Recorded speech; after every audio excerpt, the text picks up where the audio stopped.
For many years, I have studied various types of maladjusted individuals.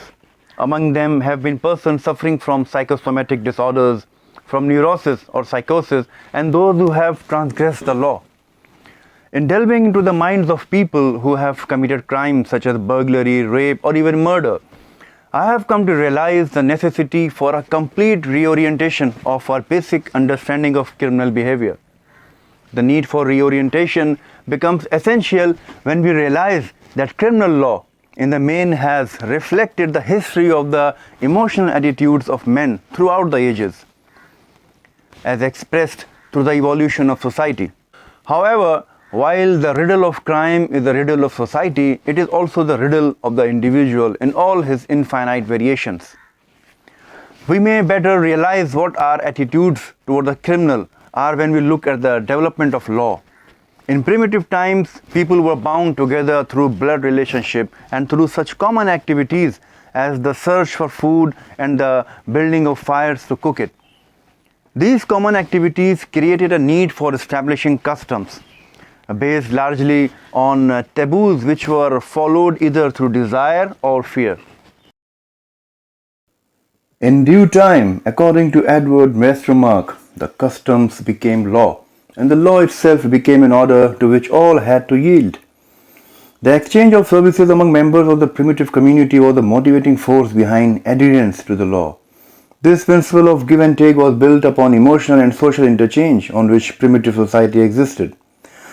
An infraction of the laws of taboo was considered a crime and brought automatic punishment. This attitude made an investigation of the crime and the criminal superfluous. Primitive society was not concerned with the motivation behind a criminal act. Its only interest was to punish the culprit so that the people would obtain satisfaction for their vengeful feelings. From time immemorial, there have been two crimes, homicide and incest, which with few exceptions have been universally condemned by members of all societies. Incest had to be prohibited because, as stated by Malinowski, it too was incompatible with the basis of culture. We can deduce that since murder and incest were forbidden, these crimes were specifically singled out because of man's overwhelming tendencies in these directions. People in primitive societies, in order to protect themselves from those inclinations which they recognize as antisocial, raised barriers against them in the form of taboos.